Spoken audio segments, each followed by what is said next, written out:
Hello student, cloud একাডেমিতে তোমাদের সুস্বাগত। তো আজকের ভিডিওর মেন টপিক হচ্ছে হিন্দি কিভাবে শিখব। সবার মাথায় এই চিন্তাটা ঘুরতে থাকে যখন এসএসসি জিডি এক্সামটা কাছে এসে পড়ে, তখন হিন্দি থেকে নম্বর পাওয়া একটা বিশাল ম্যাটার করে। হিন্দি বিষয় খুব তাড়াতাড়ি শিখে নম্বর তোলা যায়।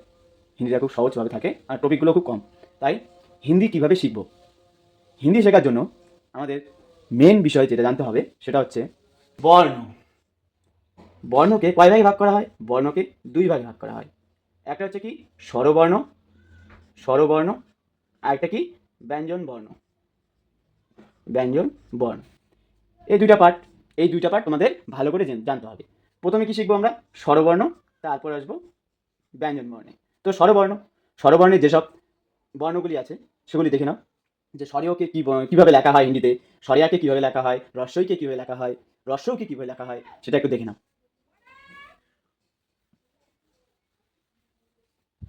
বাংলায় আছে যেমন স্বরীয়, বাংলায় স্বরীয়। স্বরীয়কে আমরা হিন্দিতে কীভাবে লিখবো? হিন্দিতে লিখবো ঠিক এইভাবেই, এটাকে আমরা স্বরীয় লিখবো। ঠিক আছে, তারপর আছে স্বরিয়া। যেমন স্বরিয়াটা আমরা হিন্দিতে কীভাবে লিখি? এইভাবে লিখি, এই স্বরিয়া। তারপর রস্বই, রস্বইটাকে কীভাবে লিখি? ঠিক এইভাবে লিখি, রস্বই। তারপর কি আছে? যেমন আছে দীর্ঘই, দীর্ঘটাকে কীভাবে লিখি? সেমভাবেই, রস্বই যেভাবে, এই দীর্ঘই। সেমভাবে রস্যৌ, তারপর দীর্ঘ, তারপর কি রস্বরী, রস্বরী। তো রস্য আমরা কীভাবে লিখবো? রস্য এইভাবে লিখবো, এটা হলো রস্য। তারপর দীর্ঘ, দীর্ঘ। তারপর কি আছে? তারপর আছে রস্বরী, রস্বরী কীভাবে লিখবো?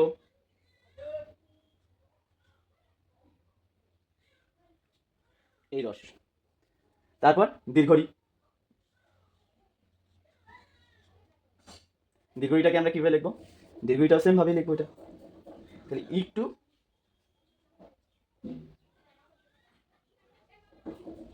এটাকে খালি ডাবল করে দেবো, এই যে দীর্ঘরি হয়ে গেল। তারপরে লি, এই লিটাই কীভাবে লিখবো?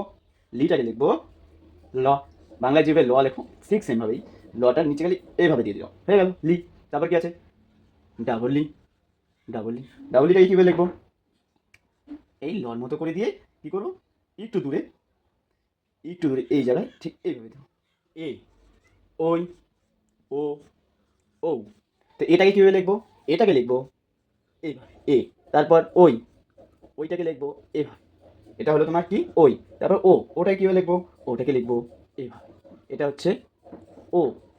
আর ওটা কি হয়ে যাবে? ওটা হয়ে যাবে ডাবল, এই যে ও। তারপর কি হয়ে যায়? তারপর হয় অং, অং, তারপর অ। তো অংটা কীভাবে লিখবো? এটা হচ্ছে কি অং, অং। তারপর কি ওটাকে লিখবো এভাবে। তো স্বরবর্ণ তো হয়ে গেল, এখন কি শিখবে? এখন শিখবে ব্যঞ্জন বর্ণ, ব্যঞ্জন বর্ণ। ব্যঞ্জন বর্ণগুলিকে আমরা কীভাবে লিখি? প্রথমে হয় ক, তারপর খ, তারপর গ, ঘ, উম, চ, ছ, বর্গীয় জ। তো কটাকে আমরা কীভাবে লিখি? কটাকে লিখি এভাবে, এটা হচ্ছে হিন্দিতে ক লেখা। তারপর খটাকে কীভাবে লিখি? খটাকে লিখি ঠিক এভাবে, এই খ। গ, এই যে গ। তারপর ঘটা সেমভাবেই ঘ। তারপর উম, এই যে উম। তারপর চটাকে লিখবো এইভাবে, এই চ। তারপর ছটা ভালো করে দেখে না, এই ছ, এভাবে দিব, এবারে এটা এইভাবে বের হয়ে আসবে, এই হচ্ছে ছ। তারপর বর্গীয় জ, এই বর্গীয় জ। তারপর কি হয়?